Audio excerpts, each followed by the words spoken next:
प्रकाश जी, आप एक law graduate हैं। पेंट्स के बिजनेस में कैसे आना हुआ? आपका अभी तक का जो अनुभव रहा है इस इंडस्ट्री के साथ, इस बिजनेस के साथ, वो कैसा रहा है? आप अपने बारे में थोड़ा बताइए। सर ऐसा था कि जब भी हमारे यहाँ जॉइंट फैमिली है और हमारे जॉइंट फैमिली में बिजनेस थे, सैनिटरी मार्बल्स के बिजनेस थे, बट पेंट बिजनेस बहुत छोटे स्केल पे था। तो उस समय मैं कुछ ट्वेल्थ में पढ़ रहा था, और क्योंकि बिजनेस घर में होने से एक थोड़ा सा लगाव होता ही है, नहीं होता तो फिर जबरदस्ती भी बैठा जाता है कि देखो थोड़ी देर बैठो, फादर जा रहे हैं लंच पे, या कोई भी कुछ भी छोटे छोटे इमरजेंसी में हम लोग को वहाँ बैठाया था। तो थोड़ा सा एक था कि बैठना पड़ता था, तो इसलिए थोड़ा इंटरेस्ट जागने लगा। ओके। फिर उस समय एशियन पेंट मार्केट में धीरे धीरे बढ़ रही थी, और कंपनी की बहुत मीटिंग्स वगैरह होती थी, और कंपनी की पेंट की डिमांड वगैरह होती थी। उसमें मेरा बड़ा उस पर रुझान होने लगा। कस्टमर आते थे, उनसे बातचीत होती थी कि किस तरीके से घर को पेंट कराएंगे, इस तरीके से क्या करना है। मतलब कंसल्टेंसी हमें शुरू से देने में बड़ा बड़ा मजा आता था।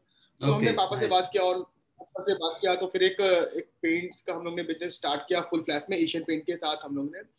और उस समय एशियन पेंट की मशीन जो लगती थी, कलर वर्ड इसको कहते थे, वो काफी कॉस्टली आती थी। वो करीब 7.5 से 8 लाख रुपए की आती थी, और एशियन पेंट उसको फाइनेंस करती थी। मतलब किसी भी पेंट डीलर में अगर मशीन कलर वर्ड लग रही है तो उसको बहुत रेपुटेटेड डीलर को, कलर वर्ड डीलर को बहुत अच्छे से ट्रीट किया जाता था, और वो डीलर पुराना होना चाहिए, काफी इस तरीके से होता था। ओके। तो मशीन के लिए जब हम लोग ने एशियन को अप्रोच किया तो फिर ये हुआ कि नहीं, अभी थोड़ा रुक जाओ, अभी मार्केट में तो बहुत है।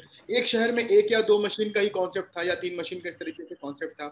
तो धीरे धीरे ये हुआ कि फिर एशियन से बात करते करते फिर ये हुआ कि एशियन मशीन हमारे यहाँ लगाई। कुछ 9 लाख के ऊपर मशीन जाके वो पड़ी थी, सिटी बैंक से उस समय फाइनेंस हुआ था, और काफी मोटा वो एग्रीमेंट सिग्नेचर हुआ था। इतना तो कभी भी घर लेने में भी नहीं सिग्नेचर होता, होम लोन वगैरह लेने में भी। तो उस समय ये हुआ था। फिर मशीन लगी, उसका जो रिस्पांस आना हुआ, पहले साल हमने कुछ करीब 15 लाख रुपए का हमने काम किया, एक पूरे साल में 15 लाख रुपए का। उस समय जब इमल्शन इतना नहीं बिकता था, और रॉयल वगैरह को बहुत ही ज्यादा लग्जरी प्रोडक्ट माना जाता था, उस समय 15 लाख बहुत था। जी। लेकिन फिर वो एक इंटरेस्ट जागना शुरू हुआ कि हाँ, पेंट का बिजनेस अच्छा है, इसको सेपरेट काम किया जाए। पहले वो सभी के साथ में होता था कि सरिया भी बिक रही है, सीमेंट भी है, सैनिटरी भी है, टाइल्स, उसमें पेंट को भी। तो जनरली होता क्या था, जो लोग पेंट के अलावा बाकी बिजनेस करते हैं उसमें मार्जिन ज्यादा होता है, पेंट में कम मार्जिन होती है। तो लोग इतना इंटरेस्ट नहीं लेते कि पेंट के बिजनेस में चलो, पहले अगर कोई सैनिटरी का कस्टमर आता है था तो उसको ज्यादा जल्दी ट्रीट किया जाता था, पेंट वाले को थोड़ा सा वेट कराते थे हम लोग। राइट, तो राइट। ये कॉन्सेप्ट बहुत दिनों से चला आ रहा था, बहुत पुराने लोग जो इसको ही फॉलो करते थे। लेकिन फिर हमें लगा कि नहीं, ये तो फिर सही नहीं है। तो पहले हमको, उस समय ग्रेजुएशन में हम आ चुके थे, तो हमने क्या किया, पहले प्रोजेक्ट सेल्स वगैरह जो भी थी, बड़ी साइटें हैं वहां दौड़ना शुरू किया कि पहले मेरी सेल बढ़े। जी। तो हमने काफी बड़ी बड़ी साइडें की, इंस्टीट्यूशन किया, और कॉलेज, बड़े कॉलेज किया, हॉस्पिटल्स किया, इस तरीके से। लेकिन वो ऐसा दौर था कि उसमें हमें प्रॉफिट मार्जिन इतनी नहीं होती थी। जी। लेकिन मेरी सेल जो 10 से 15 लाख रुपए के बीच में थी, वो जंप करके 50 लाख तक पहुंच गई। तो कंपनी में तो डेटा बोलता है, तो डेटा दिखने लगा कि हाँ, ये डीलर में पोटेंशियल है। तो मेरे पास कंपनी के sales officer, regional manager, divisional manager, सभी लोग मिलने जुलने लगे, और कंपनी का एक तरीके से लोग जाने लगे। हमें इंटरेस्ट भी आने लग गया कि बिजनेस को आगे बढ़ाना है, और इस तरीके से। तो फिर ये सोचा गया कि अब बहुत हो गया प्रोजेक्ट, अब रिटेल में पूरी तरीके से आना। तो हमने एक हम्म। अपने शॉप को थोड़ा सा मॉडिफाई किया, एक अलग पेंट डिवीजन बनाया, मशीन सबके सामने रखी, कि क्योंकि उस समय तो लोगों को पता ही नहीं था कि मशीन से कैसे कलर बनता है या किस तरीके से। उसको एकदम हम लोग ने फ्रंट पे रखा, और फ्रंट पे रखने के बाद उस पर कैसे कलर टिंट हो रहा है, लोग बड़ा इंटरेस्ट होकर देखते थे कि हमको ब्लू कलर मेरा कैसे बन जाएगा, इसमें से कलर पूरा गिरेगा, बहुत क्वेश्चन होते थे लोगों के। तो इस तरीके से मजा आने लगा। एशियन पेंट, मुझे याद है करीब 10 साल पहले एक सीआरएस करके एक कॉन्सेप्ट लेके आई थी, क्रिटिकल रिटेल शॉपिंग करके लेकर आई थी। एशियन ही पेंट सबसे पहले लेकर आई थी। तो उसमें क्या किया, एशियन पेंट ने पूरी शॉप को डेकोरेट किया, एकदम जैसे मॉल की तरह लुक आ गया, बड़ी बड़ी होल्डिंग्स, काउंटर टॉप, और बहुत सी चीज इस तरीके से लगनी शुरू हुई। तो एक फिर धीरे धीरे चार्म बनने लग गया, और लगा कि हाँ, पेंट का बिजनेस एक अच्छा बिजनेस है, और अच्छी मार्जिन लेके किया जा सकता है। कस्टमर का हम लोगों ने फिर ध्यान रखना किया, हर कस्टमर आता था कि उसका घर यूनिक लगे, हर दीवार उसकी यूनिक लगे। फिर टेक्सचर धीरे धीरे मार्केट में आना शुरू हुआ है, टेक्सचर की फिर हम लोग ने ट्रेनिंग दिलवाई अपने कॉन्ट्रैक्टर को। इस तरीके से बिजनेस फिर चलने लगा। लेकिन ये बहुत जरूरी था कि हम एक ही जगह रुके नहीं रहे। मुझे ये महसूस हुआ था कि हम अगर एक ही जगह रुके रहेंगे तो फिर पेंट का वो बिजनेस का मजा मैं नहीं ले पाऊंगा अपने जी आप, जी। क्योंकि जिस तरीके से अब माहौल बदला। अब हम लोग भी कोई भी अगर हमें एक जीन्स लेनी होती है तो हम कोशिश करते हैं कि मॉल में जाते हैं, थोड़ी देर घूमेंगे फिरेंगे, साफ सुथरा होगा जीन्स। तो उस तरीके से लोगों के बिहेवियर में चेंज आने की वजह से हमें अपने शॉप को हर साल 2 साल में चेंज करना पड़ा, नए तरीके से डिब्बे को प्रेजेंट करना पड़ा, रैक बनानी पड़ी, बड़ी एलसीडी लगानी पड़ी जिसमें कि हमें उस सॉफ्टवेयर के थ्रू कस्टमर को बताना पड़ता था कि देखिए इसमें आपके रूम में ऐसा कुछ आएगा, इस तरीके से आएगा। तो इसमें एशियन पेंट और बाकी कंपनियों ने भी काफी हेल्प किया। रिटेल में सबको पता था कि रिटेल जब तक जिसका अच्छा नहीं होगा वो आगे नहीं बढ़ेगा। हम्म। तो ये सब चीजें हुई।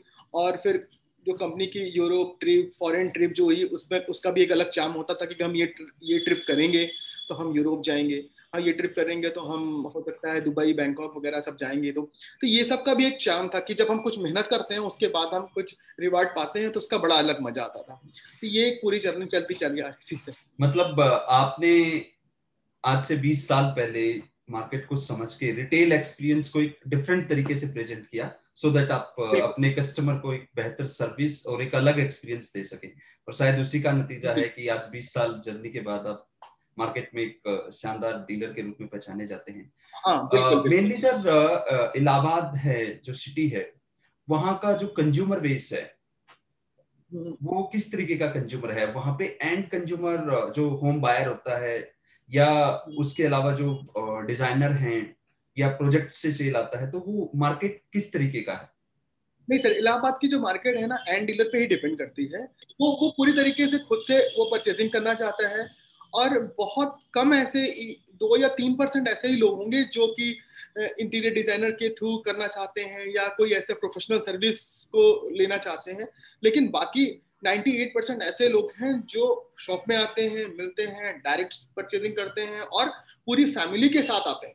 ऐसा नहीं कि मतलब कि केवल हमने एक रूम ही पसंद कर लिया, या कोई ऐसा घर का मुखिया होता है जिसको लगता है उसी के घर में चलती है, फिर भी वो अपनी पूरी फैमिली को बैठा के पूछता है कि तुम्हारे रूम में कौन सा कलर, आपके रूम में कौन सा कलर, ये चीजें होती है। राइट तो राइट राइट। इलाहाबाद में तो अभी ऐसा है कि अभी इंटीरियर डिजाइनर और बहुत से प्रोफेशनल सर्विस बहुत ज्यादा नहीं सक्सेस है।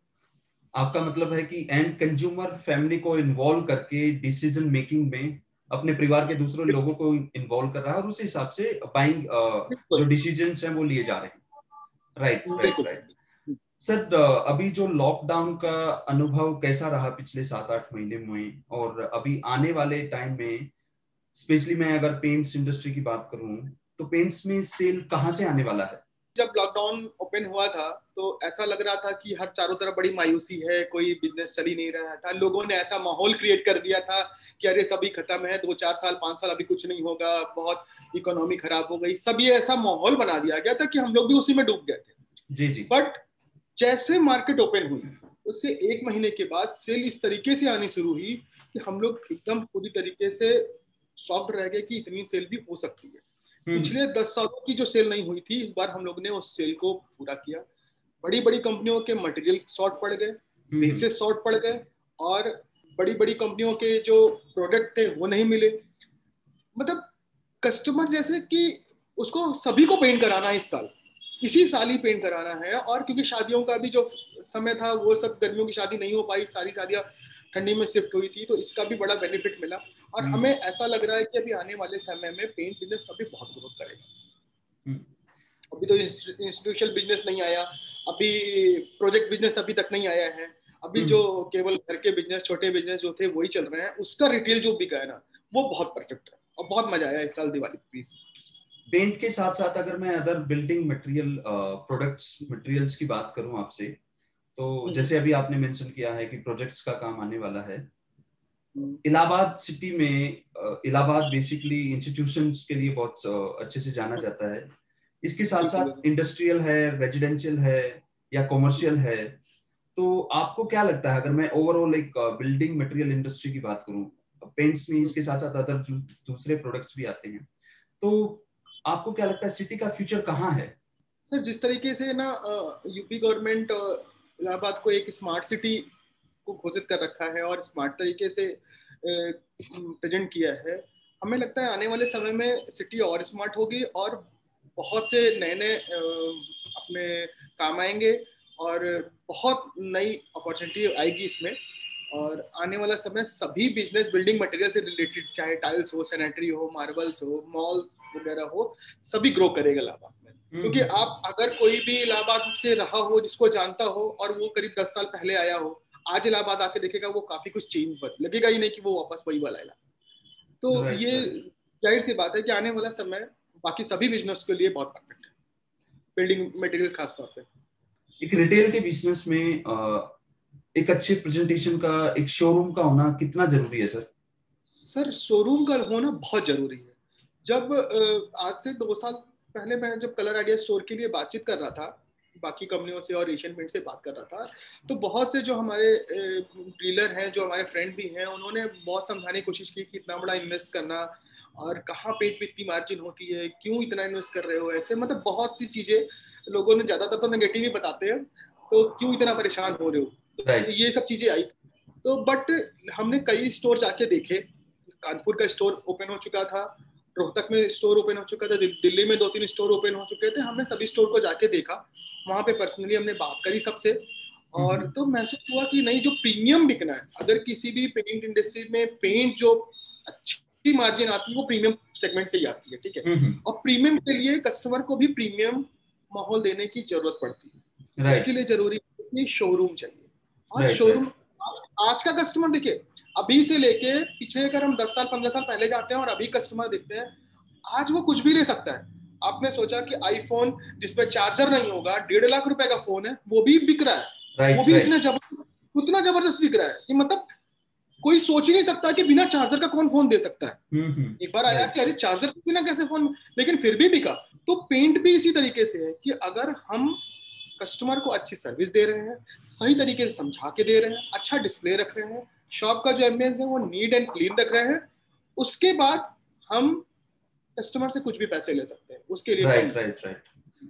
आप बिल्कुल सही कह रहे हैं। प्रोडक्ट क्वालिटी के साथ साथ सर्विस आज बहुत इंपॉर्टेंट हो गई है इंडस्ट्री के अंदर, और कस्टमर को ये महसूस होना चाहिए कि हमारे साथ चीटिंग नहीं होगी। बिल्कुल, राइट। वो फिर उसके बाद आप कितना भी उससे पैसे ले लो, कोई वो उसको फर्क, वो जानता है कि हम पैसे देने आ। प्रकाश जी, आपने जैसे अभी मेंशन किया, आप शुरू से ही रिसर्च में काफी इन्वॉल्व रहे हैं। आपने कानपुर, रोहतक, दिल्ली को मेंशन किया। वहां से आपने खुद को, मार्केट को स्टडी किया और खुद को एक कॉन्फिडेंस दिया कि मैं प्रेजेंटेशन के साथ जाऊंगा तो डेफिनेटली सक्सेस होऊंगा। आज एशियन पेंट्स भी वन स्टॉप सॉल्यूशन के साथ आ रहा है। ऑलमोस्ट 14 स्टेट में 14 different galleries, beautiful home galleries वो ओपन कर चुके हैं। आपको क्या लगता है, इलाहाबाद आज से 5 साल बाद का मार्केट, जो इलाहाबाद का मार्केट रहेगा, वो कैसा रहने वाला है, और आप अपने खुद के बिजनेस में किस तरीके के चेंजेस लेके आने वाले हैं? अभी देखिए, इलाहाबाद में ना आने वाले समय में मुझे ऐसा लगता है कि 1-2 आइडिया स्टोर और खुलेंगे, और कंपनियां जैसे नैरलैक हो गई, बर्जर हो गई, और कई कंपनियां ऐसी हैं जो अपना स्टोर लेकर आएंगी, ठीक है। और हम अपना स्टोर को जो अभी जो जिस वर्जन में हम 0.4 वर्जन पे हम भी रखे हैं, इसके बाद हम आइडिया स्टोर का वर्जन 5 को हम लेकर आएंगे और स्टोर को बड़ा करेंगे। प्लस एक आइडिया स्टोर का एक नया वर्जन अभी आ रहा है, जिसको कि बुटीक वगैरह, जिसको आप जानते हैं बुटीक कहते हैं इसको, उस पर भी हमारी बात चल रही है किस तरीके से इसको नया आगे बढ़ाना है। तो चेंज तो करना है। हम 4 साल के बाद हम एक्चुअली में मल्टी ब्रांड भी हम करते हैं, तो अपने बिजनेस को, अपने शॉप को कुछ इस तरीके से प्लान कर रहे हैं कि सभी ब्रांड हमें दिखाई पड़ते रहे, अच्छी तरीके की विजिबिलिटी है, और आगे सभी कंपनियों के साथ, क्योंकि अभी JSW भी आ रही है और निपॉन भी मार्केट में बहुत अच्छे से आने वाली है, पूरी तरीके से आने वाली है, और बर्जर और बाकी नैरलक भी है इस तरीके से। नैरलक भी अपना 100 साल पूरा किए और पैकिंग काफी चेंज किया है इन्होंने। सर, हम जानना चाहेंगे कि अगर कोई अपना रिटेल बिजनेस स्टार्ट करना चाहता है पेंट इंडस्ट्री के अंदर, पेंट्स एंड हार्डवेयर, पेंट्स के साथ काफी सारे कॉम्बिनेशन जाते हैं, वॉलपेपर जाता है, फर्निशिंग जाता है, तो एक मिनिमम इन्वेस्टमेंट कितना चाहिए होता है और कितना बड़ा एरिया सेटअप के लिए चाहिए होता है कंज्यूमर को? सर हमारे हिसाब से मिनिमम अगर इन्वेस्टमेंट माने अगर सही तरीके से, तो 10 लाख एक मान के चलते हैं, क्योंकि इसमें शॉप का इंटीरियर और मशीन की कॉस्ट, फिर उसके बाद एक हमारा रिजर्व अमाउंट कि 2-4 लाख रुपए तो कम से कम रिजर्व होना चाहिए, और दूसरा फिर मटेरियल की जो हम कॉस्ट जो होगी, फिर शुरू में तो कुछ ऐसा प्रॉफिट का तो कुछ मैटर रहता है नहीं है, तो 2-3 महीने वो सरवाइव करने के लिए कुछ इतना बना रहे, तो एक 10 लाख का एक अमाउंट है, एक पेंट बिजनेस, अच्छा बिजनेस स्टार्ट किया जा सकता है। और जगह के लिए कोई भी जगह ऐसी है, हमने बहुत सी ऐसी जगह देखी है जो इतनी छोटी होते हुए भी वो पता चलता है कि साल में 1.5 करोड़ के डीलर होते हैं। तो राइट जगह राइट। है, जगह की तो नहीं आज कोई वैल्यू है। आप किस तरीके से अपने बिजनेस को चला रहे हैं, क्या आपका बिहेवियर है, आपके कस्टमर की कितनी अच्छी लॉबिंग है, वो सब पे डिपेंड करता है। आपका पेंटर और जो कॉन्ट्रैक्टर है वो कितना अच्छा आपका लॉयल है, ये सब पे डिपेंड करता है। अच्छा सर, जो नए लोग इस बिजनेस में आना चाहते हैं, डेकोर बिजनेस में, बिकॉज आज हर कोई अपना बिजनेस स्टार्ट करना चाहता है, इंडस्ट्री में आना चाहता है, मेहनत करना चाहता है, तो उन लोगों के लिए आपका क्या सुझाव रहेगा बिजनेस को लेके, और किन चीजों पे उनको ध्यान देना चाहिए ताकि वो ज्यादा से ज्यादा लोगों तक पहुंच सके? सर बिजनेस के लिए सबसे पहला तो है एक जुनून तो होना ही चाहिए। तो मतलब राइट। हम ये मानते हैं कि हम जो भी काम करने चल रहे हैं वो बेस्ट है, और 10 लोग की सुनना नहीं है। जी जो जी भी मिलेगा ना वो तो अपने ही अनुभव बताएगा, जबकि वो काम करा भी नहीं होता है। ठीक है। जी जी। दूसरा दूसरा कि थोड़ा सा समय चाहिए। अगर हम आज एक कोई भी पेड़ लगाते हैं तो वो पेड़ बड़े होने में भी साल से 2 साल समय लगता है। राइट एक राइट। साल अभी आप एक नया बिजनेस स्टार्ट करेंगे तो एक साल आपको ये समझने में लगेगा कि किस बेस को क्या कहते हैं। अगर एशियन में अगर वो बेस नहीं है तो नैलक में कौन सा बेस यूज करना है, इसके कंपेयर में कितनी मार्जिन है, पेंटर को कैसे ट्रीट करना है, कस्टमर को कैसे ट्रीट करना है। एक साल आपको ये समझने में लगेगा। दूसरे साल में आपको समझने में लगेगा कि आप पेंट बिजनेस कौन सा प्रोडक्ट हम बेचें जिसमें हमें ज्यादा मार्जिन है, कंपनी की राइट स्कीम कैसे आती है। क्योंकि सभी कंपनियों की स्कीम थोड़ी इतनी कंफ्यूजन होती है कि ना जितना जितना सेल्स ऑफिसर समझाता है उतना मिलता नहीं है। तो उसको समझने में दूसरा साल लगता है कि हाँ जितना बताया उतना मिला कि नहीं मिला। दूसरा साल इसमें जाता है। तीसरे साल से फिर वो बिजनेस एक बीपी पे आता है, ब्रेक इवन पॉइंट पे पहुंचता है और प्रॉफिट देना शुरू कर देता है इसमें। तो राइट दो राइट। तीन साल हमारे हिसाब से पेशेंस रखना चाहिए, और शॉप को नीट एंड क्लीन रखना है, नए से नए चीजें करते रहना है, और जो भी चीज करना है उसको शो ऑफ करना है फेसबुक पे, बिल्कुल। मार्केट में लोगों को बताना है कि ये चीज। ऐसा नहीं कि मैंने कोई एडवर्टीजमेंट नहीं किया, किसी को बताया नहीं, किसी को पता ही नहीं रहेगा कि मेरी शॉप यहाँ पे, तो क्या मतलब हो गया। तो ये सब चीजों को बड़ा ध्यान रखना है। और बाकी पेंट का बिजनेस तो वैसे कई बार मैंने बोला बहुत लग्जरी बिजनेस है बाकी और बिजनेस के मुकाबले। तो अभी लॉकडाउन के बाद से मार्केट अपना 100% पे आ गया है? हाँ बिल्कुल सर, लॉकडाउन के बाद से तो अब तो धीरे धीरे जब से वैक्सीन के बारे में पता चल रहा है कि आने वाली है तो लोग थोड़े लापरवाह भी हुए हैं। अब पुराना जैसा सब कुछ खोज भी रहे हैं, मार्केट में पूरी फैमिली के साथ अब आ रहे हैं। और सेल तो ये होता है कि मतलब आजकल तो दिसंबर और जनवरी तो बड़ा यूपी में डल माना जाता है। और लेकिन फिर भी हम लोग के पास टाइम नहीं रहता है और कस्टमर दिन भर लगे रहते हैं। तो इसको ये देख के लगता है कि हाँ आने वाला समय जो है और अच्छा जाएगा ये पेंट मतलब इंडस्ट्री के लिए। बिल्डिंग मटेरियल इंडस्ट्री का भविष्य इलाहाबाद शहर में हाँ शानदार है। बिल्कुल बिल्कुल, बिल्डिंग मटेरियल के सभी चीजें। बस अभी थोड़ा सा सुनने में आ रहा है स्टील आयरन की जो रेट काफी बढ़ गए हैं, इस वजह से काफी फर्क पड़ा है। और जो टाटा ने भी सरिया के दाम काफी बढ़ा दिए और भी काफी कंपनियों में इसकी मार्केट में अभी रिसेंटली जो है तहलका मच रखा है। तो काफी जो बड़ी साइटें हैं वो रुक गई हैं। लेकिन जो बाकी जो पेंटिंग का काम और इस तरीके से टाइल्स के काम, तो अभी क्या हो रहा है ना, जैसे पेंट नए घर बनने बंद हो गए हैं या कम हो गए हैं, लोग वेट कर रहे हैं कि थोड़ा सरिया के दाम गिरेंगे तो फिर आगे काम होंगे। तो लोग फिनिशिंग के वर्क में चले जा रहे हैं कि टाइलिंग करवा लिया, बाथरूम का काम करा लिया, सैनिटरी का काम करा, ये चीजें हो रही है सर, बढ़िया काम है अभी। बिल्डिंग मटेरियल इंडस्ट्री में वैसे सर आप देखेंगे डेकोर आइटम में भी लेमिनेट हैं या डब्ल्यूपीसी बोर्ड हैं, तो हर प्रोडक्ट कैटेगरी में अभी पिछले कुछ महीनों में प्राइस तो बढ़े ही हैं। अदर प्रोडक्ट्स में भी प्राइस बढ़े हैं just because of raw material की अवेलेबिलिटी, और एक रीजन रहा है इसका।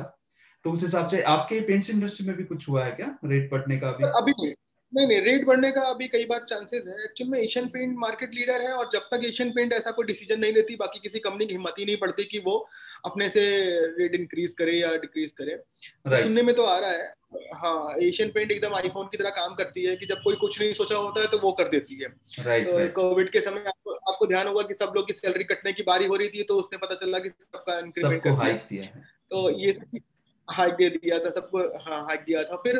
तो ये सब चीजें एशियन पेंट के हैं। और सुनने में आ रहा है कि कुछ जनवरी या फरवरी में कुछ रेट बढ़ने हैं क्योंकि स्टॉक बहुत कम मिल रहा है और बेसिस वगैरह काफी कम मिल रहे हैं। तो कुछ ऐसा है लेकिन अभी कंफर्म न्यूज नहीं आई है। राइट। अभी तो वही रेट है जो पहले चल रहे थे। Prakash ji, thank you so much आपका टाइम देने के लिए सर, बहुत बहुत आभार।